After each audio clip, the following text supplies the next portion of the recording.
Live. Hangouts on the air.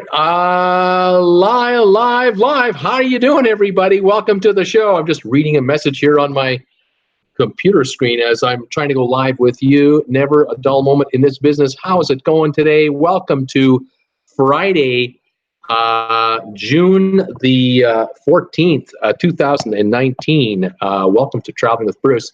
Hangouts on air is going away later this year for quick streaming. Try youtube.com webcam. Interesting. Very good. Hi. Nice to have you here. I hope you're having a great day today, Friday. We're setting up here at the shop. All is well here in TWB land. Busy as can be. I've had a busy morning today. Lots going on, following a lot of different things, and I made a couple of videos today already. Don't know if you've seen them or not, but 2 videos have been uploaded on this channel already today, and I invite you to check them out if you get the chance. Let me know your thoughts. I hope you like them. Give me a thumbs up if you do. In the cruise world, nothing dramatic is happening today. Nothing that I've noticed, but it's a lot of other things happening out there in various cities across, especially Europe. This cruise season this year is really shaping up to be quite interesting to me. A lot of European cities are really taking a sort of a hold on a little bit attitude with regard to cruising. They don't seem to be as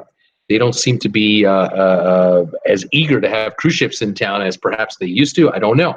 I'm wondering if this is going to be a pattern. I think I'll be talking about that in a minute when I go through that. In the meantime, the channel is growing as it always is. I keep checking my hair, but I don't even know why I bother. There's nothing there. The channel, 26,656 now. We're over. Yesterday, we were all happy about hitting 26,500. Heck, we're on our way to 26,700 now. It's rolling. New subscribers coming in from all over the place. Thank you for joining the channel. Those of you who are new, if you're watching this show for the first time, thank you for being here. Love to give you a shout out. Let me know where you're watching me from. Say hi to me. Tell me if you're a first timer or if you're a 10th timer, doesn't matter. But if you're here for the first time in particular, let me know you're a first timer. Let the gang know. They'll say hi to you too. Tell us, where are you watching me from? What's your high temperature today out there? Did you have some nice warm weather? What's the price of gas where you live? We're always curious about the price of gas too. where I am in Creston, British Columbia.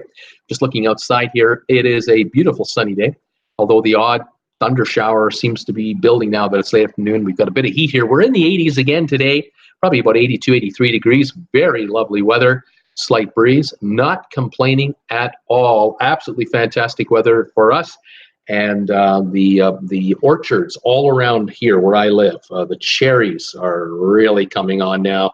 The peaches, the plums, the apples, the pears, they're all going. Strawberries are already coming out. We've already had asparagus this year. Everything is exploding around here architecturally. So, yeah, things are happening. I'm only 3 miles north of the Idaho border in Creston, and we love talking cruise ships 6 days a week live on this channel, Monday to Friday, 5 o'clock, and Saturdays at 2. Tomorrow at 2 in the afternoon Eastern, I will talk cruise ship news if there is any, and I will have trivia tomorrow. So if you love a little bit of live trivia, come on by 2 o'clock Eastern tomorrow. Hang out with us. We always have fun on Saturdays. It's always a good time. Okay, news of the day. 2 pieces of news. The first thing I read, I caught this story first thing this morning, and I did a video on it because I had done a video about this story about 10 days ago, and it's taken another development. Now, I always promise you folks, if there are updates on some of these stories that I cover, I'll update you on what's been going on. It concerns a cruise ship known as the Columbus with the CMV line, the CMV line based out of the UK. The cruise ship Columbus, built in '86, I think she's 33 years old, refurbished a few years ago. She ran into a problem about 10 days ago. She was on a cruise from London, from Tilbury, which I think is right on the Thames River. She was leaving from Tilbury. She went to Amsterdam, and she was supposed to then head for Norway to see some of the fjords. It was a 7-day Norway fjord cruise. And The ship left Amsterdam on time. Everything's fine. But just outside of Amsterdam, the ship ran aground. She apparently ran into a sandbar, and she was stuck. They had to get some tugs out to get her off of there. They assessed the damage with divers to see if there were anything structurally, but they were finding that they were having handling problems with the ship. So they returned the ship back to Amsterdam. And after 2 full days of inspecting the ship down below and testing different systems, it was determined that the ship could not sail any further with paying passengers on board. So it was after the 4th day, all the passengers, maybe even the 5th day, the passengers were basically they had to leave the ship. They were returned back to London by the cruise line. The cruise line offered a very generous refund and credit package and all this stuff. No problems from the passengers as far as being treated properly. They were treated very well by the cruise line. The hope, though, was that the cruise line was hoping that the ship, for the next cruise that they were going to miss, which I believe was, let me take a look here. The next cruise that they were going to do was on June the 5th to 15th cruise. And it was a 10-nighter, and they were hoping that they would only have to cancel that cruise. And so that by tomorrow, the 15th of June, this being the 14th, the hope was that for tomorrow, the ship would be ready to go, and the next group of passengers would be able to get on another trip. The ship has been in dry dock now for, I think, at least a week. They've been underneath the ship inspecting and checking out the damage to the ship. And again, folks, I don't know the exact obstacle that they hit underneath the waterline. Did they hit some rocks? Was there some scarring? Was there some damage to the hull? Did the ship really get beat up on her front thrusters, or was there damage on the propellers at the back? Cruise line isn't going to go into serious detail, but what they did do today was they announced that the June 15th sailing, the one that's supposed to start tomorrow, has been canceled as well. And this one is a 12-night cruise that was supposed to go to Iceland and the northern British Isles. I believe also beginning in London.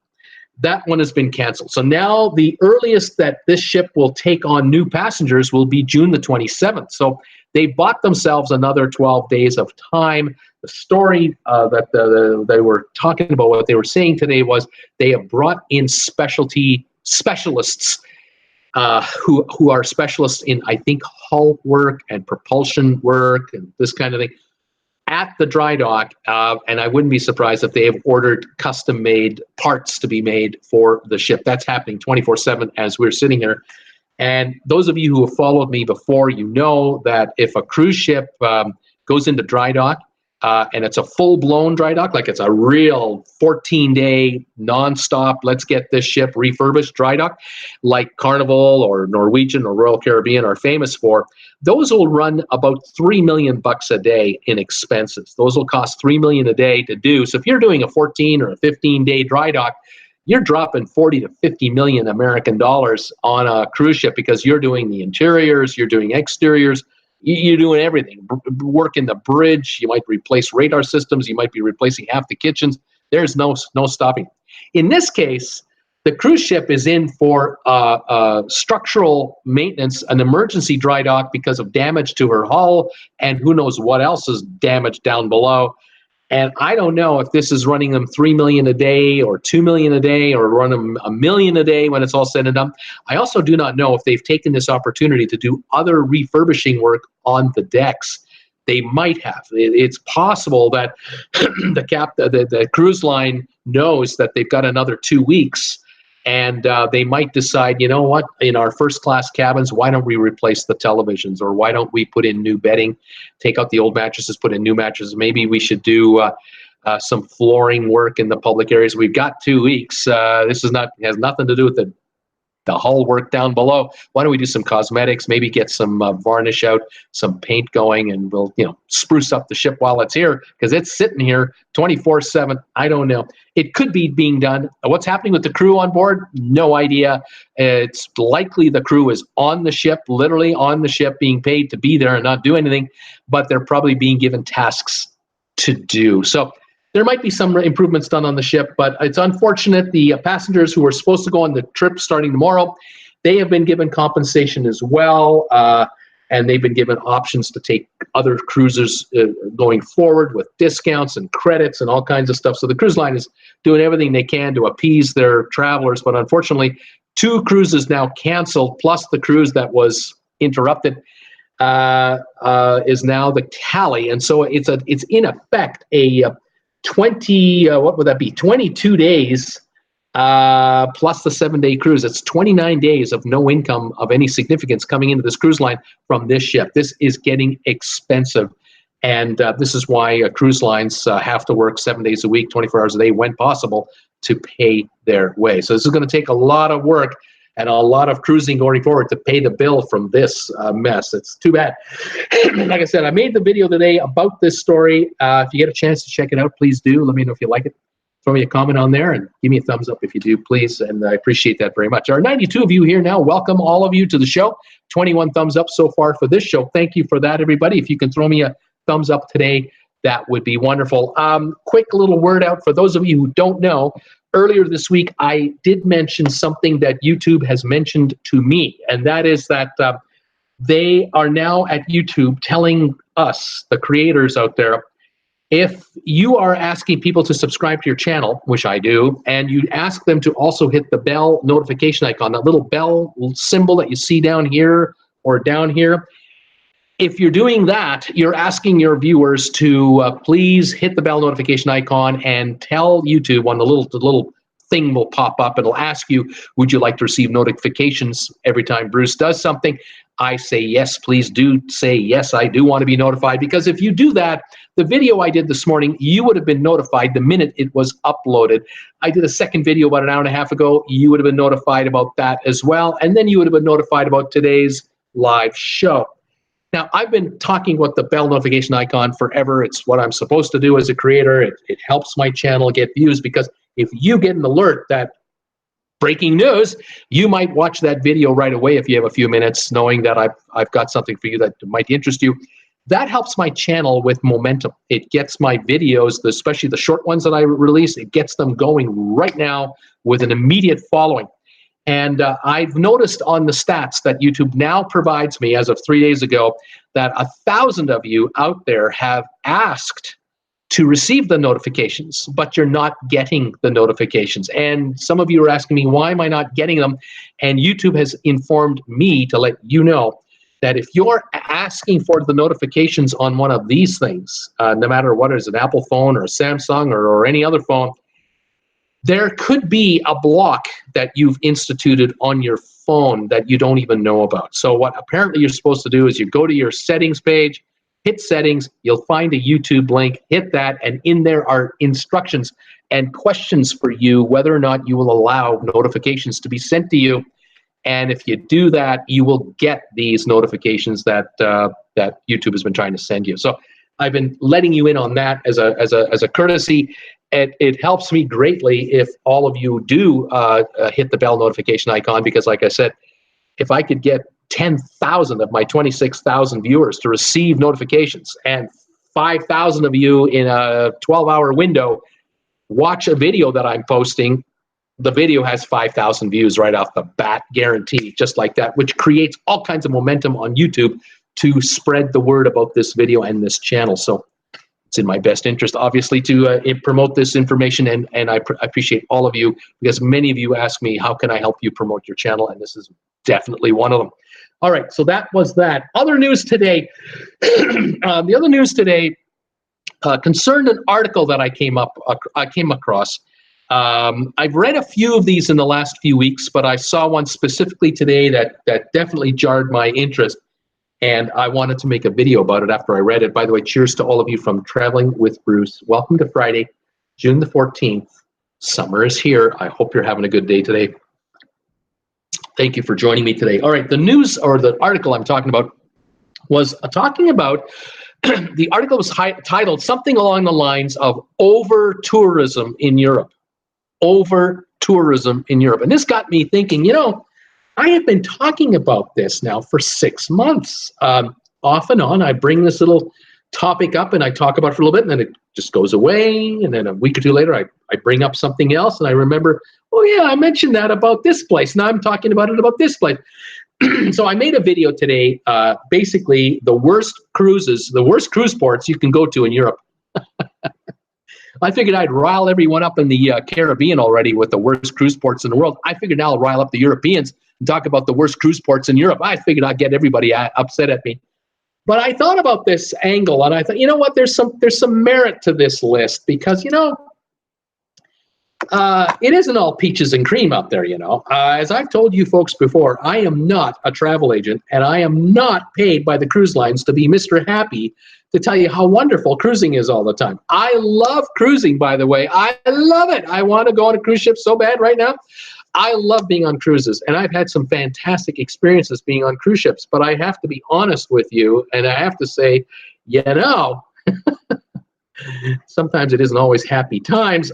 There can be incidents where it's not quite so great. Now, in life, we're experts, you know, of getting over crises and tough times and what have you, and we only think about the good times down the road. Hopefully, that's how it works for you. That's how it usually works for me. I'll think about a holiday I've had, and I'll go, oh, I remember that holiday. I remember I like that. But then I'll go, oh, yeah, but I didn't like that. And but that comes out later. I usually find the highlights kind of dominate, kind of the way my mind is wired. But in any event, I made this video today, and I decided to highlight 8 different ports in Europe where either you're not all that welcome to come anymore. They don't mind you coming, but they really aren't crazy you're here, or they're making it harder for you to want to come to our town. And there are cruise ports around the world that are begging cruise lines, please come here with your tourists and drop them off for 4 or 5, 6 hours. We'll show them around. They'll have a good time here. Let them spend some money here. We need the work. But there are other places where they don't want cruise ships. They don't need any more. They got enough. And here's where I did this list. So I started with Dubrovnik, of course, because that's where the Game of Thrones was shot. A lot of scenes for the Game of Thrones was shot in the old medieval area of Dubrovnik. The original, you know, walled-in city is a UNESCO heritage site, protected, but it's just being overrun by millions of tourists who love Dubrovnik to death. They absolutely love it. They love it too much. And the cruise lines are no different than the bus companies, the train operators, the airlines, and people in cars. If you build it and you film it, they will come. And it was filmed, and they're coming. And I think the people of Dubrovnik thought at the beginning, this is kind of cute. We got the little TV show here on HBO and Game of Thrones, and we have an increase in tourism. Isn't that wonderful? That was, what, 9 years ago, 10 years ago? Now it's hell on earth.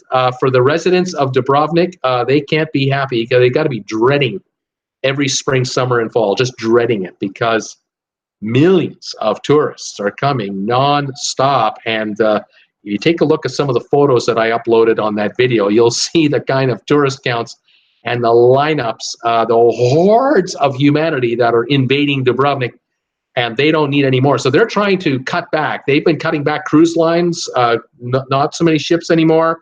Now they're talking about a tax, a visitor tax. They're trying to find ways to get people not to come. They don't need as many as they're getting. They're overwhelmed with tourists. Number 1, second city, Venice. We were just talking about this. It's in the news almost all the time. Venetians who live in Venice are fed up with cruise ships. They're fed up with day visitors, period. They really don't mind passengers or people that come into town and spend like a weekend or a week in a hotel or a bed and breakfast. They don't mind those folks, because those folks spend money. They buy food and buy a restaurant. They'll go to a restaurant and eat at a local restaurant, pay top dollar. They'll buy the local groceries. They'll see the local sites. And they're not in a hurry to make selfies of themselves in 15 minutes or 3 hours and then run back to their cruise ship. Cruise ship passengers and day visitors on the train are the culprits as far as Venetians are concerned.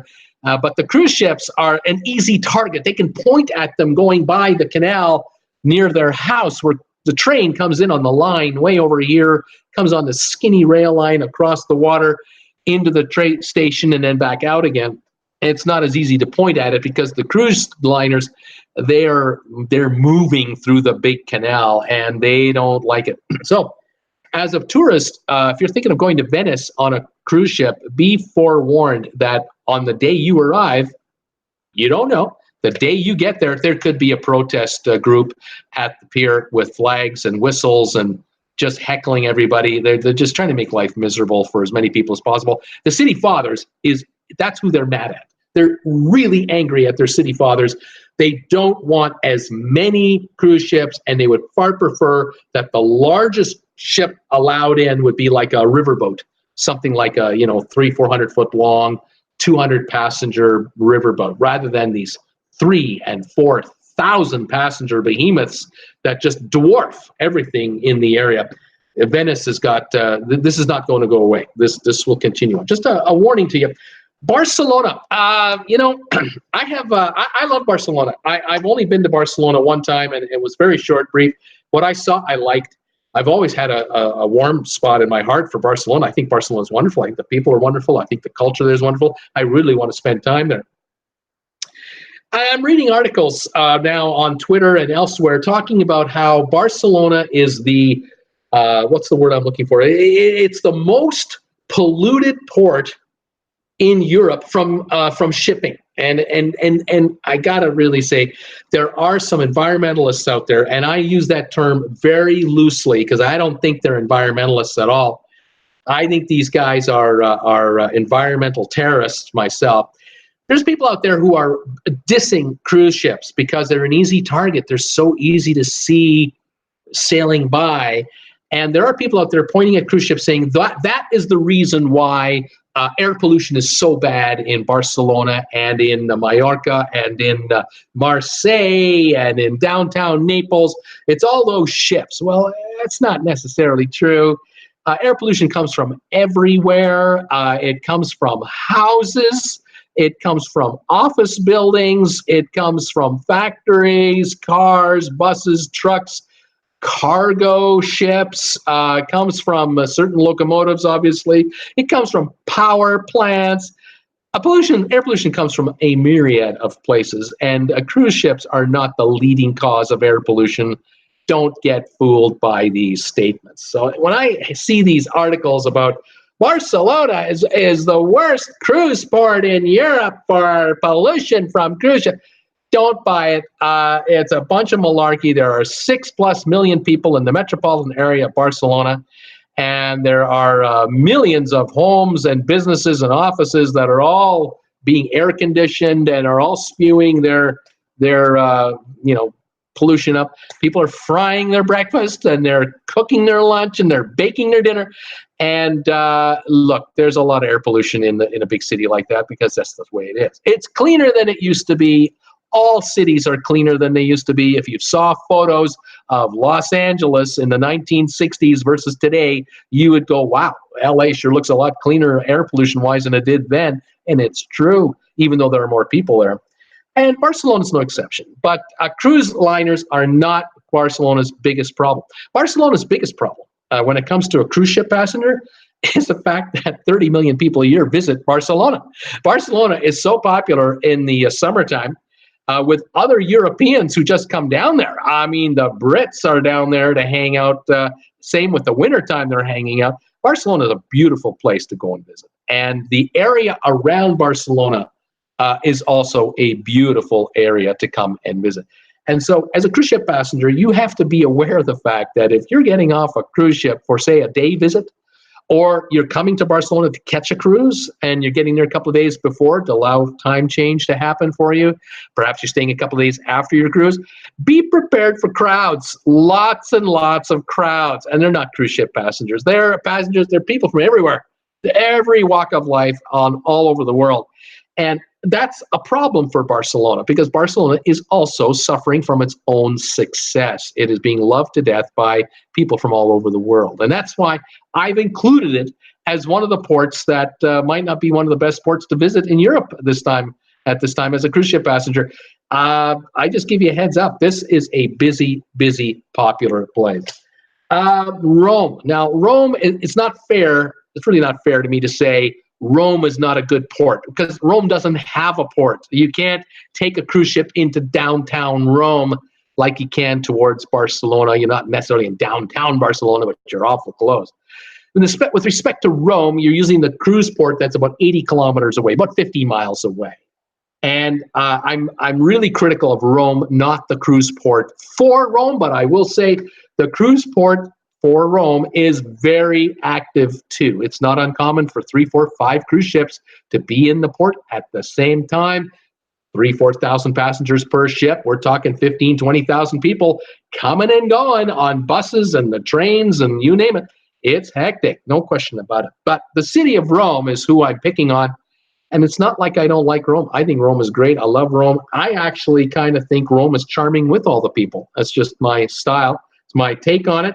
But if you are a passenger on a cruise ship visiting Rome, you had better be prepared for the masses of humanity that will be there, because Rome, as Barcelona and Paris and other cities of Europe, are extremely popular. It's a real popular place to go and visit. And as a tourist, it's on a bucket list for millions and millions of people around the world, billions maybe, to see the Colosseum, to see the old ruins of Rome itself, to go to the Vatican and see the St. Peter's Square, the Basilica, the museums.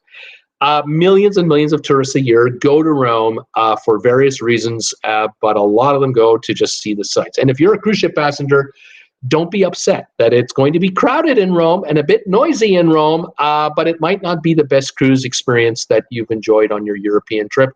I'm just saying. If you are physically handicapped, if you've got a bad hip, bad knees, bad ankles, hopefully you can go and enjoy Rome in a scooter. Hopefully maybe a Segway. You're walking, you might not like it very much because you're talking about the old cobblestone streets and stairs, and Rome ain't flat. It isn't flat. So it might not be a cruise port that'll work for you in Europe. I'm just telling you. It's not like I hate it. I love Rome, but it's not for everybody all the time. Might be parts of the year you might go to Rome, parts of the year you don't go to Rome. Athens, Greece.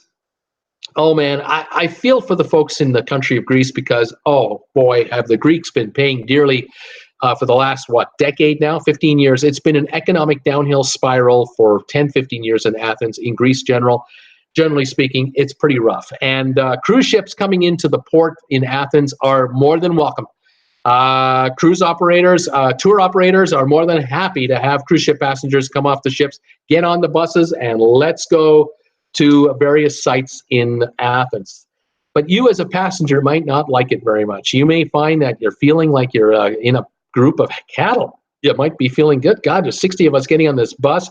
Hopefully the air conditioning is working up to maximum speed because not everybody showered this morning. We left the cruise ship at 8 o'clock and not everybody showers in the morning. It's going to be hot and sticky and humid in Athens today, and there is air pollution there, so it might be a bit odorous. And then you've got the desperados, people in Athens who are flat, bloody broke and are needing any kind of handout or any kind of purchase. If you can help them with a purchase, are they grateful? Some are polite, some are not. And you might not like Athens at certain times of the year to go visit. The heart of summertime may not be when you want to be in Athens because it is hot, sticky, humid, and people are edgy and desperate and who knows what. So I just, it's on the list. There you go. Amsterdam, talk about a city in a whole different situation. Amsterdam, lovely people, lovely country, the Netherlands. Amsterdam is actually trying to tax people out of town. They're trying to find a way to not get them not to come. And so they're now charging a $10, or is it about €10, $10, $12 a day tax, a day visitor tax. Hopefully you won't come. Don't come in here. We're drowning in people. Take a look at my video. You'll see some of the photos of Amsterdam. They're a victim of their own success. It's a clean city. It's a safe city. It's a beautiful architecture, and everybody wants to see it. And in the summertime, oh my gosh, out of control, man. It is nuts. Might not be a place you want to go. You may want to avoid Amsterdam and go see somewhere else, see Brussels or another town. I don't know. And then there's a Bruges in Belgium, another city that this week is proposing a tourist tax to dissuade people from coming in. They've got the canals, they've got the squares, they've got the old architecture, and they've got the same problem as Amsterdam. They're drowning in people that love this place. And the folks in Bruges are having a tough time handling the numbers. And for residents of that area, they've just got to be at wit's end because everywhere they go, there's lineups for everything, and they just want to get their loaf of bread at their grocery store, get home, feed their family, watch some TV, and relax. It's not easy with a horde of tourists everywhere. And as a cruise shipper, you may not want to go there either. And then the last one on my list I did was Mallorca, Spain, España. Mallorca this week also announced that they are getting a lot of opposition from their regular residents who are saying enough is enough. We're getting 4 and 5 cruise ships a day coming into our port. These ships are getting bigger every year. We turn around and MSC has now got 5,000 passenger ships. They used to have 3,000 passenger ships. We turn around and Norwegian now has 5,000 passenger ships. Now we've got other cruise lines coming out with larger and larger and larger ships. It's too much. We want to reduce the number of people per day from a maximum of 15,000, 20,000 down to 4,000. Just cruise ship passengers. But then they'll tackle the other problem they have, which is bus loads or plane loads, because it is an island, ferry boat loads of people coming in, and the beaches outside of Mallorca are just inundated with tourists. Do they all pee in the water? I hope not. I don't know. Anyway, these are some of the ports that you as a cruiser have to think about whether you want to go see or not. I will throw in a few honorable mentions. Naples, right downtown Naples, you've got the ferry boats and the cruise ships coming in, trying to get berthing space. Cruise ships might be able to berth in the morning, get you off, but in the afternoon, for you to get back on your ship, you've got to take a tender to get back on your ship because this space, the dock space, is precious. It's rented by the hour. Florence and Pisa, the Leaning Tower of Pisa in the city of Florence. You want to use that port. It's hectic there too in the summertime. Busy, busy, busy. The locals, who drive cabs and drive buses, oh, they love it. Oh, they're fully employed. They're making good money all summer long. The tour operators are doing great. The exchange students that are becoming tour guides that are fluent in Italian and Spanish and English and German and French, oh, they love it. They're getting hired and making all kinds of dough. It's the local residents that aren't so happy, and in some cases, it's true cruise ship passengers, because you find out that, oh my God, on my ship, there are 4,000 people getting off this ship. We're all going to Florence. We're all going to Pisa, and we're going in buses. There's like 150 buses waiting to take us out, and there's 4 ships. There's 600 bus loads of tourists heading to Florence and to Pisa today. It's going to be an absolute nightmare. It is going to be a zoo. And then there are the tourists who drive to Florence, who fly nearby airports, rent a car, and explore Tuscany. It is insane, just as another aside. So there are a number of ports in Europe where it may not be so fun to be visiting as a tourist on a cruise ship. And I just made this video today to kind of let everyone in on it. Like I said, some of these cities, they are trying to tax you away. They are going to tax you out of town. They don't want you. They can't handle another million of you guys. They've already got their 4 million a month or whatever the number is. They can't handle that many more. Cruise lines, of course, they got a problem. Cruise lines have got a demand for their product. The cruise lines are building bigger ships to handle the demand, but now they're having a problem as to, well, where do we take them? Where do we take all these people where they'll be welcome? Where do we take them and drop them off for 6-8 hours and they'll have a good time? Well, in the Caribbean, they figured it out. We'll build private islands for ourselves. We'll build our own destinations, and our passengers will be treated royally when they get off the ship at our private islands. They won't have to worry about being hassled at any Caribbean port now. We'll just take them to our private islands. But in Europe, in the Mediterranean, it's not so simple. You can't just build an island in the Mediterranean off the coast of France because the port in France is too full up with passengers. It's not that easily done. What are we going to do here? It'll be interesting to watch if the cruise lines attempt to try to find port cities that would be willing to build a pier to handle 1 or 2 cruise ships at a time, so that they can diverse their, get those ships out to other ports that they don't normally get to. I mean, Malta is getting busy. Cyprus, kind of hot and cold. it's getting dicey in certain spots. There's certain areas in Europe, in Mediterranean, you don't go. It's too violent, too scary. What's going to happen in the Strait of Hormuz between Iran and the United Arab Emirates area, Oman, Yemen, Qatar, Bahrain, Saudi Arabia? That area is getting hot. There are oil tankers getting sabotaged in the middle of the night. We don't know for sure who's doing it. Everyone has a thought, but it's not good no matter who it is. What about cruise ships? What happens if a cruise ship gets hit with a landmine or gets hit by a patrol boat dropping rocket-propelled grenades at a cruise ship? That's not good. Dubai is trying to become a world leader for cruise ship visitors. They're building a multi-billion-dollar pier dock facility with a shopping mall and all the amenities and everything else to try to attract cruise lines to home port in Dubai. What happens if the Strait of Hormuz becomes a war zone? That's not going to go over very well. That's going to be an issue, and which means these ships will not be there. They will be somewhere else, which means that some of them might come into Europe, into the Mediterranean, and adding more passengers to existing ports, safe ports. Not a good scenario. So we'll have to watch this development and this trend closely. I kind of wonder how it's going to work out. Anyway, there you go. It's what I watch, and it's what I'm thinking. Love to get your thoughts on these topics. If you have any comments, please let me know. I want to do a shout out to everybody who's here if I can. Thank you again for joining me. Thank you for your loyalty to this channel. Thank you for the thumbs ups. I got 43 today.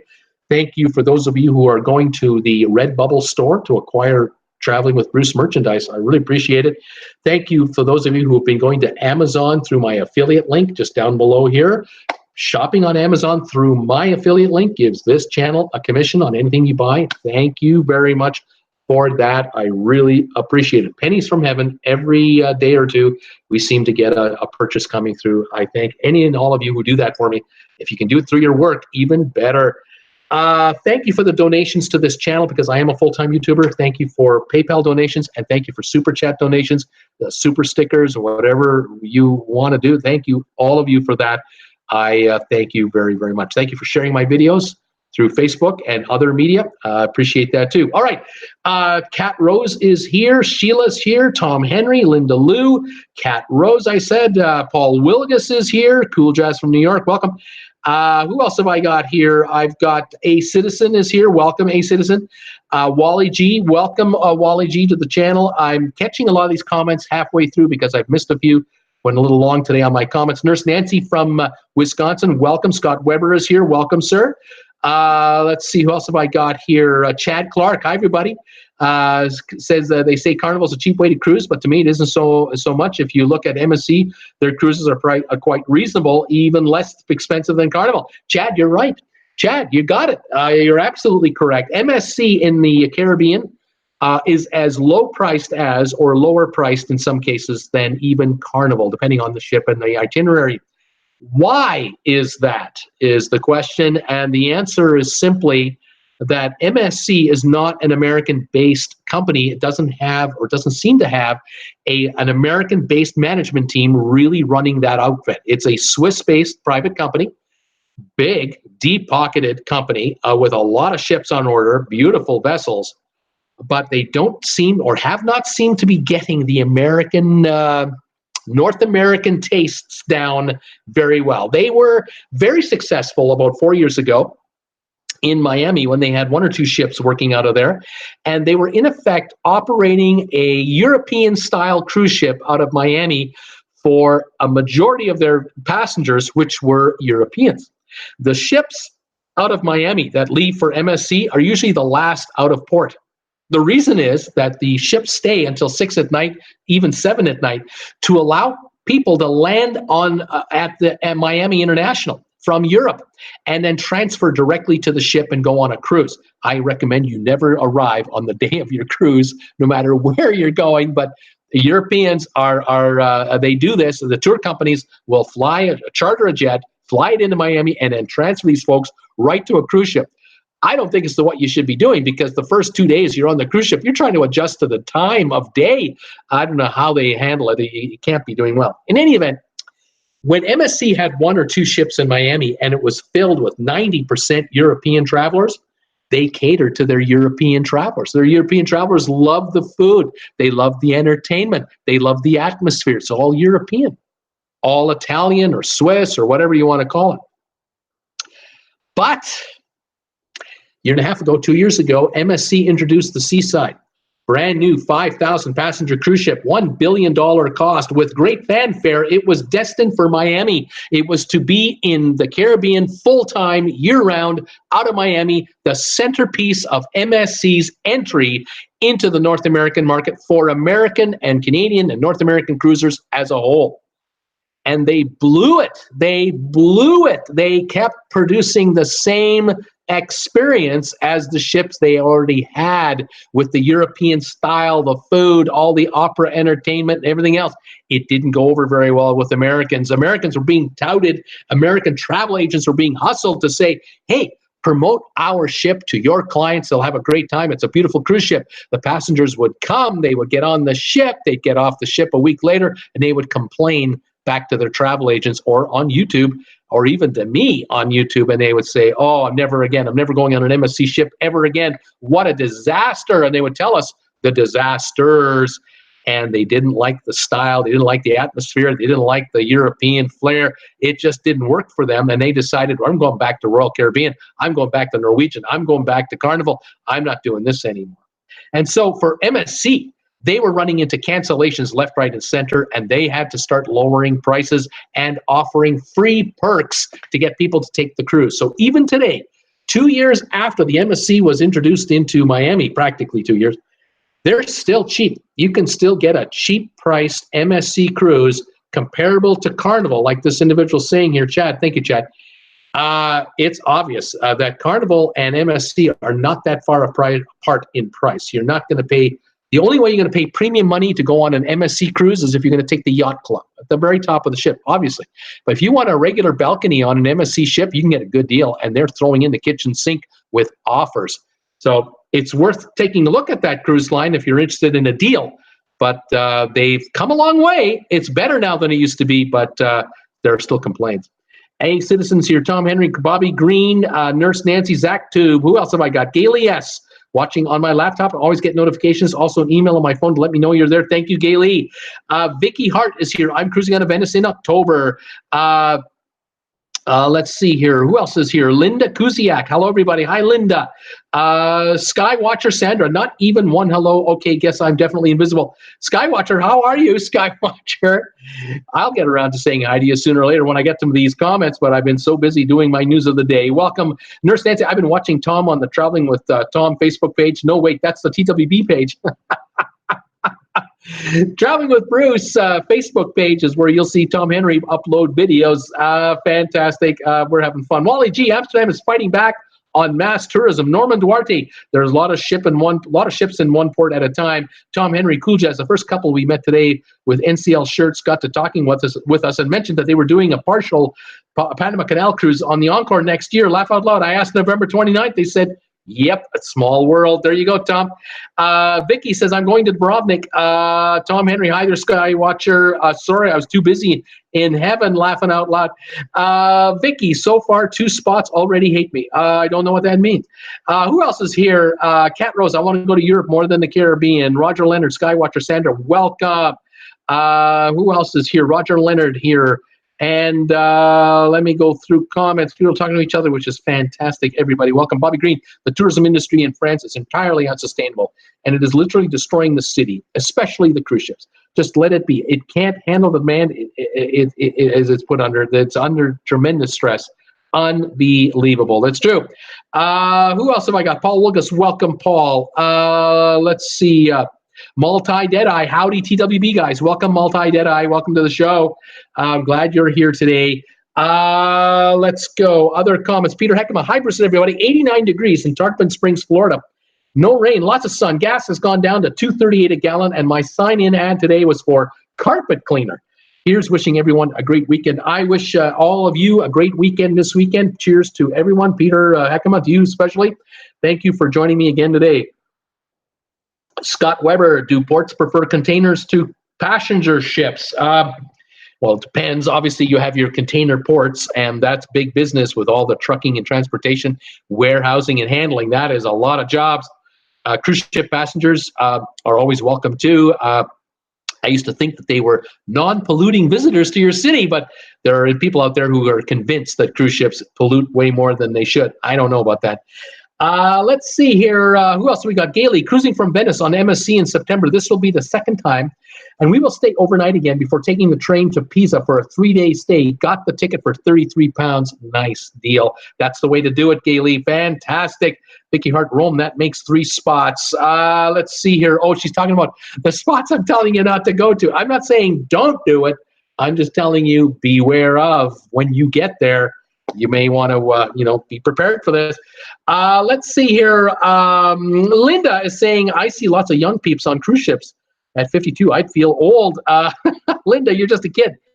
Let's see here. Brittany Lockwood, Bruce, you have an interesting viewpoint on ports. Thank you, Brittany, for being here again. Atlanta the Brave, hello from Mylanta, Georgia. Welcome, Atlanta the Brave. Glad you are here today, too. 46 here says Atlanta the Brave. Let's see here. I think that's age, not temperature. Norman, Maine, Bar Harbor, small town. A lot of people, they don't know what to do with all the people coming off the ship. It's just full of people. The streets are full of people in the summertime.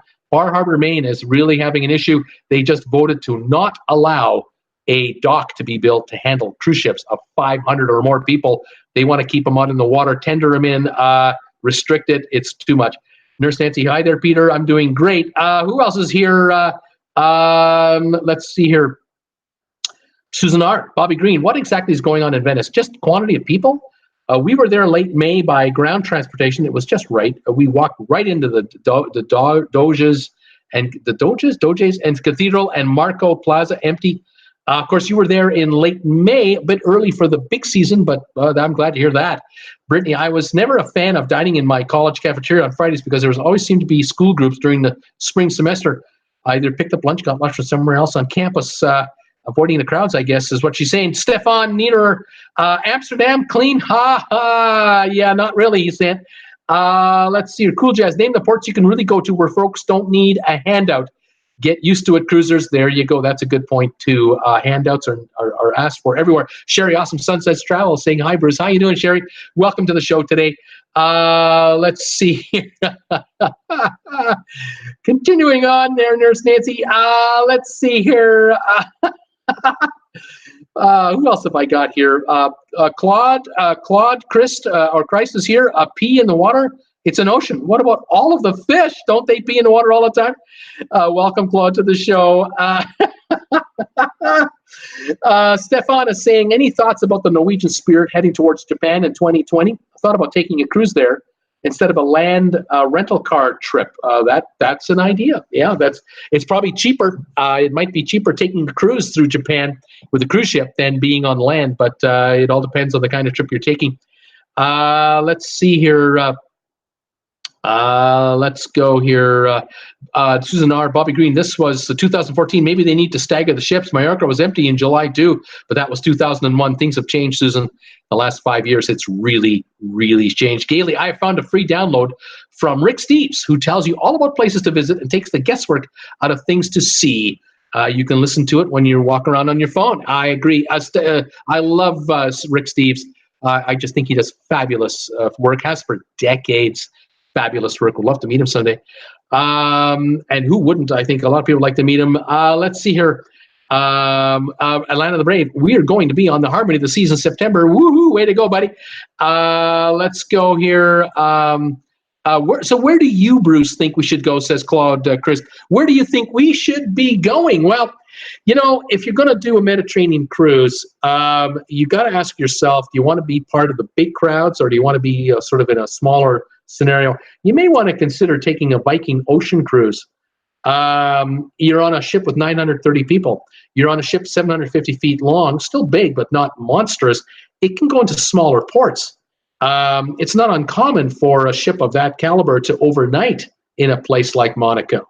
It'll cost you more, but you'll get more. Not as hurried a style, not as hurried a pace, but you might end up in Nice. You might end up in Genoa, and maybe you'll end up in Rome, but you're not going to have every single port packed to the rafters with, you know, fellow cruisers with 4,000 or 5,000 per ship.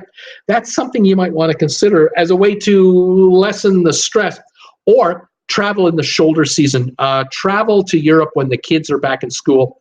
So that's in April, May, before the heat and the kids are out, or in late September, October, when it's still wonderful in Europe and the kids are back at school. That might be the time to do it. And now you can see these very popular ports with a much lower, you know, hectic, you know, people and children and what have you. It just might be a little easier to take. Prices might be better too.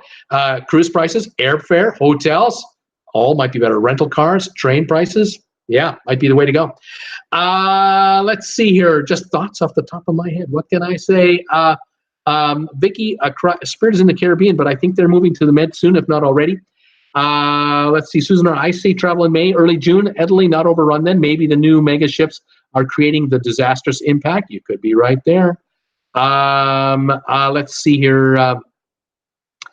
Kirk Brunson, hi Bruce, Kirk from New York City here. Vacation in 3 weeks. Looking to book a last-minute cruise from New York. Wish me luck with the prices. Right on, buddy. Just be picky. Be picky, buddy. Let's see here. Who else have we got here? Zach Tube is here. Welcome, Zach. Like my tubes, like my videos. Ray Edward, very informative. Thanks. Hi, Ray. Thank you for being here. Thank you for your comment. Wally G, MSC, reasonably priced. Absolutely, they are reasonably priced. It might last a year or two longer. I don't know. Eventually, they'll get their act together, and then they won't be cheap anymore. So, you know, jump on them now if you can handle it. Susan R says 5,000 tourists dropped in any city would cause an impact. I agree. As en masse, yes. I agree. Chuck Gaynor, what is European food? What is European food? Oh, well, European food might be much more spicier than you like. It might be much more garlicky than you like. Depending on the region of Europe we're talking about. We're talking about Turkey or Greece, talking about Italy, or we're talking about Spanish food, French, we're talking about German, we're talking about Norwegian, UK. I mean, Europe runs the gamut when it comes to tastes and spices and ingredients. For some people, they like certain tastes, they don't like others. Fried chicken is not European, okay? Fried chicken ain't European. Let's see here. Who else have we got here? Catching up with comments as we are going through here. Who else have I got? Multi-Deadeye. We live in a small college town where 6 weeks out of the year, our town gets 100,000 fans, and it sucks. There you go. Ron Sablehouse.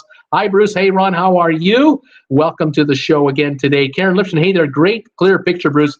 19 degrees Celsius in Calgary. 92.9 a liter gas at Costco. That is a good deal. 19 Celsius. Looks like we're pushing around 70-plus degrees over there. Not too bad. Karen Lipton, welcome to the show. I'm glad you like the picture. It is a clear picture. I love it. The sound seems to be okay, too. People are happy, and I'm pleased, very pleased for that. Duncan N, again, the cruise port fee should really go into their ports because a lot of passengers pay them. I agree with that. Let's see, Megan Frost. I love Bar Harbor. Welcome, Megan. Who else is here? Coming through here, Jeff Race. Howdy from Amarillo, Texas. Finally got to 90 degrees today. First time this year. Gas is $2.32 a gallon. Right on. Jeff, welcome to the show from Amarillo. I'm glad you're here. There's Nancy. We'll never get summer here in Wisconsin. Still cold and rainy here. Just terrible. Blah. Unbelievable. Sheila, and she sprained her ankle. Let's see. Who else is here? Are the worst Asian ports next, Bruce? Are you going to do the worst Asian port? You guys just stick around. You never know what I'm going to do next. No one is safe. No one. Hey, Bruce, did you enjoy the photos I sent you? Duncan, and thank you for reminding me. I appreciate that very much. I wish you would post that on my Facebook group page if you're able to. I would love you to do that if you could. Traveling with Bruce on Facebook.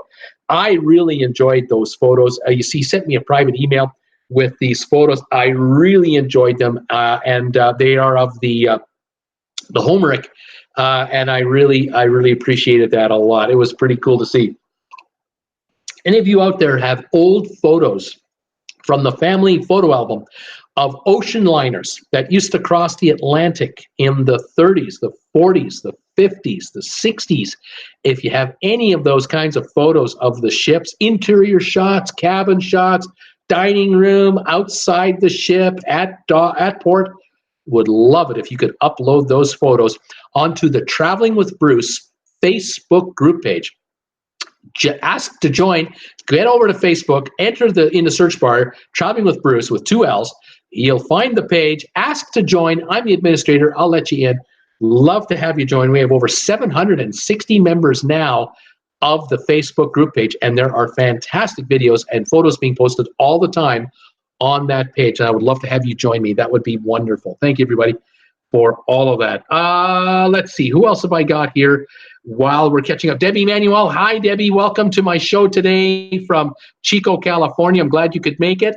Who else have I got? Wally G. Bruce. Nice collection of cruise ships in the background there. I have in my home office the Allure and the Independence of the Seas, a little bigger. Love them. Right on, Wally. These ships right here, courtesy of Tom Henry from Richmond, Virginia. Gotta love Tom for that. He's been sending me Norwegian ships the last few months. It's fantastic. Debbie's saying, I've been chained to a desk, Sheila, and I don't like it. Oh my gosh, Debbie, it's time for a cruise.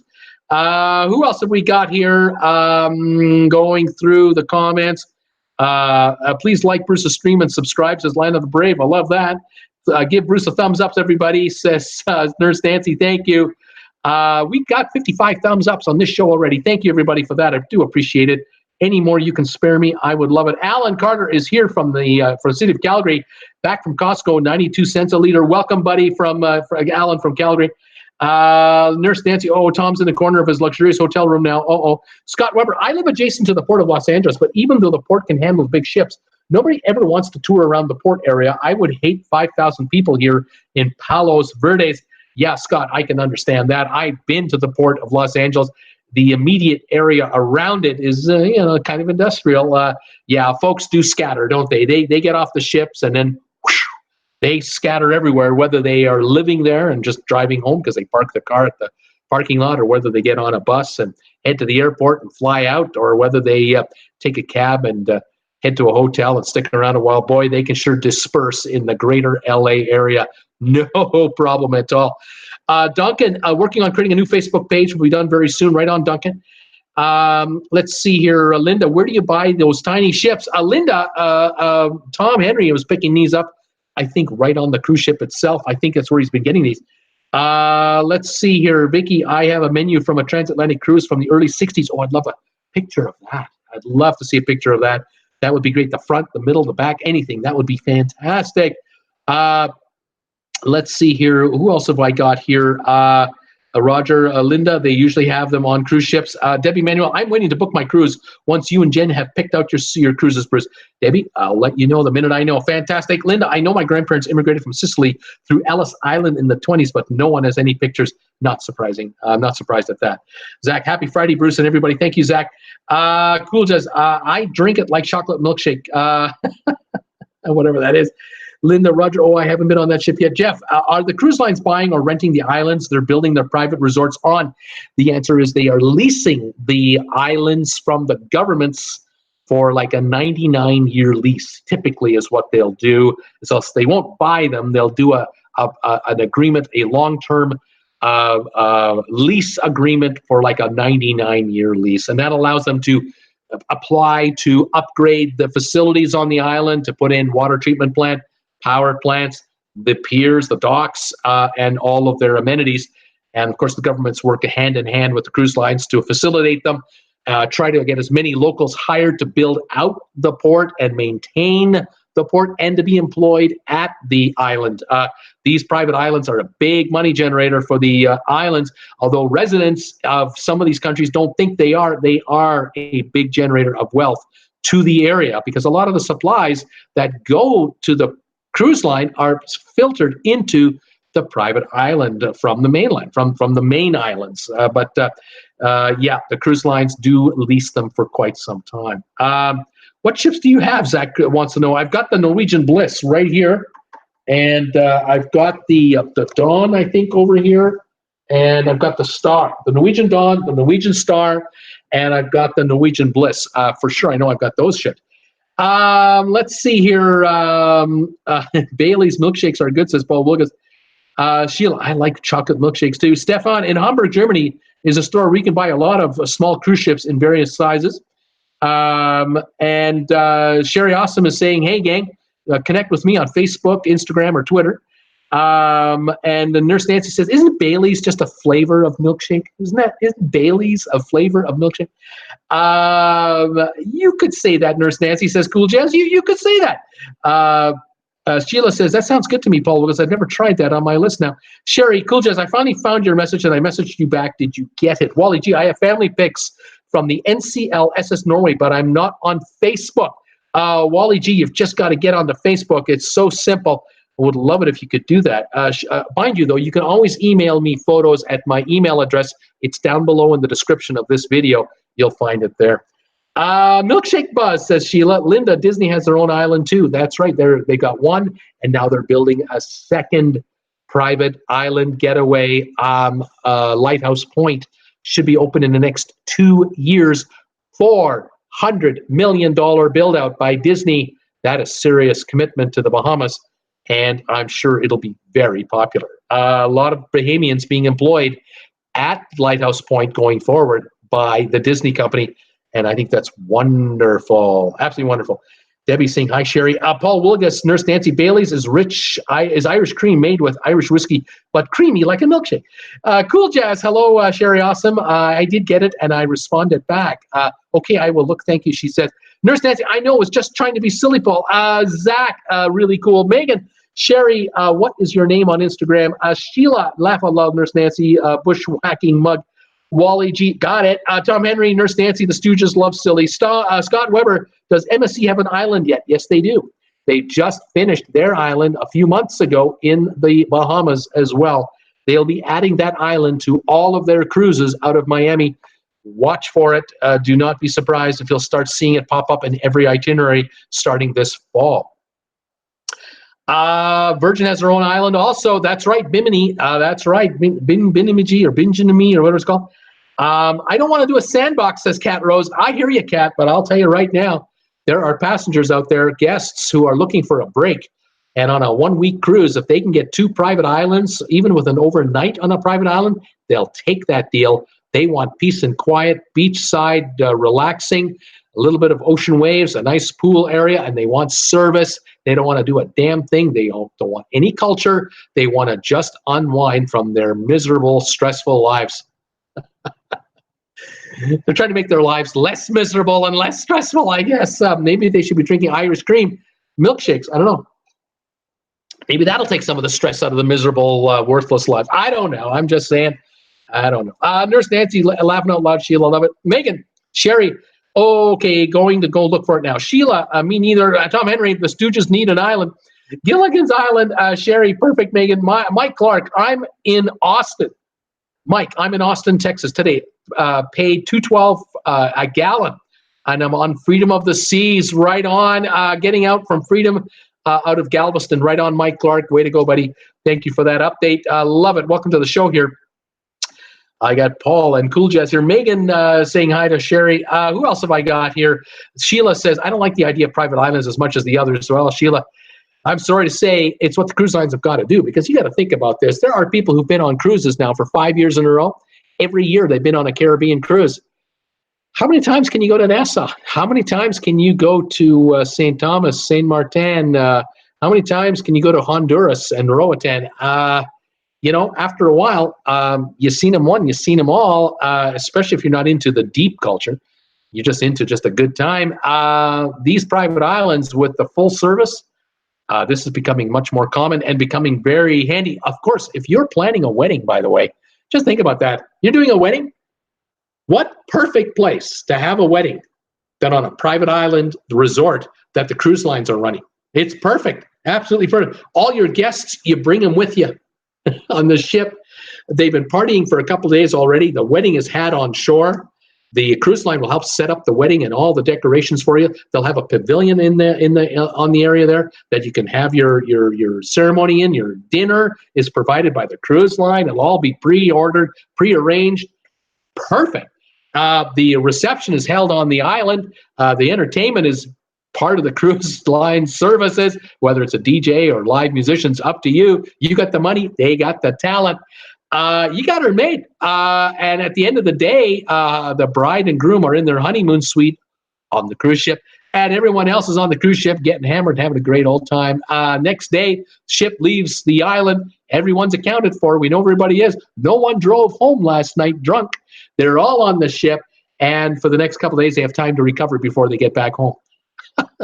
You're running a wedding? Wow. Private islands, perfect for a cruise. Corporate outings. You've got a corporation and you want to award your top 500 employees with awards and bonus checks or whatever you want to do, recognition, get them on a cruise ship that takes them to a private island, and you can reserve an area of the private island for your 500 guests. Everything will be coordinated through the cruise line for you. Oh, the microphones, the staging, the awards ceremony, the open bar, if you're doing that, or the food, or whatever way you want to do it, entertainment, everything, games, you name it. My goodness, you want to talk about corporate loyalty going up, corporate atmosphere being raised higher and higher and higher. Those employees will talk about that cruise for years in a positive way, I am sure. Anyway, there you go. Private islands. Let's see here. Susan R. Wonder who dumped all the plastic containers that washed up on the Dominican Republic beaches last fall. Wasn't following TWB at the time. Don't blame the cruise ships. Folks, don't blame cruise ships for plastic at sea. Folks, I hate to tell it. I hate to say this to you, folks, but I'm going to say it, and I'm going to be blunt. Here in Canada, just to give you an idea, here in Canada, we have had taxes on plastics for a while. We've had recycling programs in various cities across this country. I'm sure in America as well, Europe as well.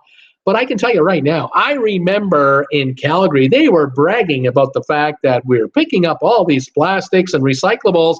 We take them to our recyclable center here in the city, and we get them all separated out, and then we put them all in these big containers, and then the containers go to a recycling center. And that's all we heard about it. That was it. The feel-good kumbaya story was all the recyclables are going to a recycling center.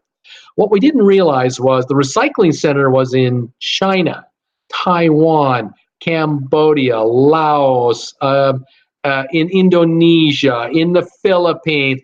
And what would happen is container ships would show up with our garbage, and they would be offloaded and then transported by truck to a so-called recycling center. And many times what would happen is that these containers would end up on barges that would then be towed out into the Pacific Ocean, 50 miles offshore, international waters, and the unscrupulous dealers who were paid to recycle this stuff by the taxpayers of my town and all the other towns around us, this stuff was dumped into the ocean, and it just started floating everywhere. And these guys didn't care because it wasn't their garbage. They didn't give a crap about the environment. They're trying to make a quick buck. There are millions of tons of garbage from around the world that has been dumped into the oceans illegally in the dead of night without any oversight whatsoever. Don't start blaming straw-holding cruisers on a Caribbean cruise ship for all the plastics in the ocean. That is not the problem, folks. The kind of waste we're talking about is virtually industrial. It is absolutely obscene, the amount of garbage that has been dumped into the oceans around the world by paid professionals.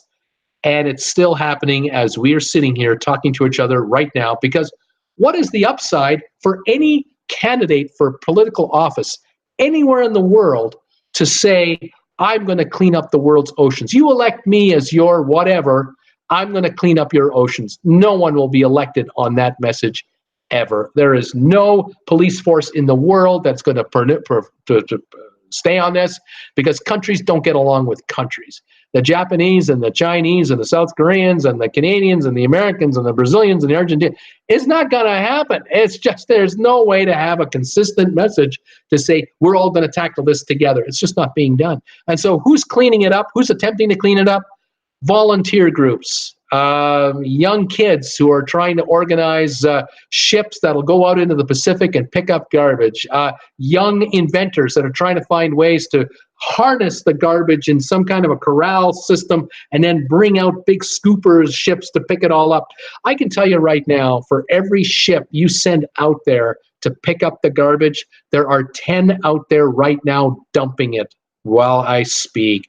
And a lot of that garbage sinks to the bottom of the ocean floor. A lot of it just kind of, is in the water somewhere, and a bunch of it is on the surface.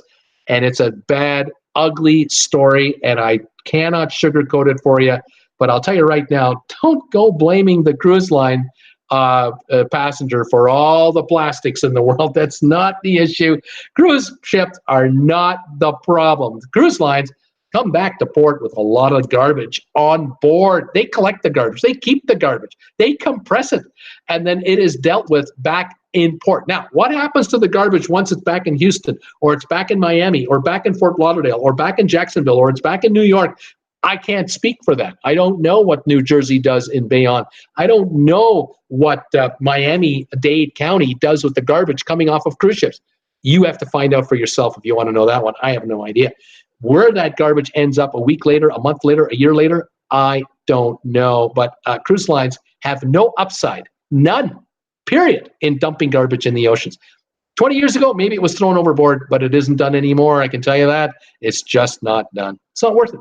Just my thoughts, but I'm an old guy and I'm cranky and, What can I say? There you have it. Let's see here. Anybody had any more comments, or are people are all the people mad at me? Megan Frost is saying, I'd love to chat with you guys outside of here. Add me to Facebook. Megan, you can talk to people on my Facebook group page. That's for sure. We do a lot of talking there. Horrible story on that plastic recycling. Yeah, it is. Stefan, in Switzerland, we have recycling centers in towns nearby. Costs are high, but we're over 90% on plastic bottles. Sherry is wondering, oh my, Susan R., legal dumping, hell, hateful. Let's see here. Scott, I can tell you the only material that is commercially viable to recycle are metals. Every recycler loves when you bring metals. Nurse Nancy, got a scoot. Goodbye, all swashbuckling mugs. See you on the other side of the island. Thank you, Nurse Nancy. Let's see here. Tom Henry, doorbell just rang, and housekeeping wants to know if we wanted to turn down service. Not to interrupt Bruce, laugh out loud, but she did leave some Gerhardt's chocolates made in Charlottesville, Virginia. Nice, nice. Let's see. I sell steam beams that are 99% from scrap, says Stefan. Sherry, great. Wally G, I'm not going to mention the cruise line, but I witnessed after 12 midnight at the lowest deck illegal dumping of huge stove or refrigerator alongside a huge carpet. That's sad, Wally. It really is. Bruce's new nickname, Cranky. Vicky, the Jefferson gave you chocolate made 80 miles away. Where's the imported chocolate? Linda Lou, we will take you old and cranky. Bruce, we'll just take you anyway you're coming. That's great. Sheila, I saw flip-flop floating in Cozumel. It was kind of sad. Then I wondered where the owner was with one flip. I saw flip-flop floating. What happened to the other one? Yeah, exactly. We'll call them crusty crabs, says there, Sheila. Sheila, how do you know what they did? They didn't only have one flop. How do you know?